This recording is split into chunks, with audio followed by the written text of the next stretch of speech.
হঠাৎ এইমাত্র লাইভে এসে একই বলেন বুবলি। হ্যালো ভিউয়ার্স, বিস্তারিত জানতে চ্যানেলটি সাবস্ক্রাইব করে সম্পূর্ণ ভিডিওটি দেখতে থাকুন। সুপ্রিয় দর্শক, ঢাকাই সিনেমার অন্যতম ব্যস্ত অভিনেতা অভিনেত্রী সাকিব বুবলি, যাদেরকে নিয়ে সোশ্যাল মিডিয়ায় আলোচনার সমালোচনার শেষ নেই।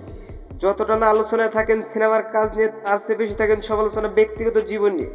কারণ সোশ্যাল মিডিয়াতে দেখা যায় সাকিব বুবলি ব্যক্তিগত ইস্যু। কারণ শাকিব খান কিছু সাক্ষাৎকারে বুবলিকে অপরাধী বলে মন্তব্য করেন, আবার কিছু সাক্ষাৎকারে বুবলি সাকিবের বিরুদ্ধে অভিযোগ দায়ের করেন। কিন্তু সাম্প্রতিক কয়েকদিন ধরে সোশ্যাল মিডিয়ায় সাকিব বুবলির ব্যক্তিগত জীবন নিয়ে বেশ আলোচনা হচ্ছে। কারণ ছেলের ভিডিওর প্রথম দিন স্কুলের কাণ্ড নিয়ে এখন সাকিব বুবলি আলোচনায় এক হয়ে গেছে, কিন্তু এ বিষয় নিয়ে মুখ খোলেননি সোশ্যাল মিডিয়ায়। কিন্তু সাম্প্রতিক এক সাক্ষাৎকারে বুবলি বলেন, সাকিব আর আমি এক হতে পারি। বন্ধুরা, ভিডিওটি ভালো লাগলে একটা লাইক দিন এবং নিত্য নতুন আপডেট নিউজ পেতে আমাদের সাথে দেখুন। অসংখ্য ধন্যবাদ পুরো ভিডিওটি উপভোগ করার জন্য।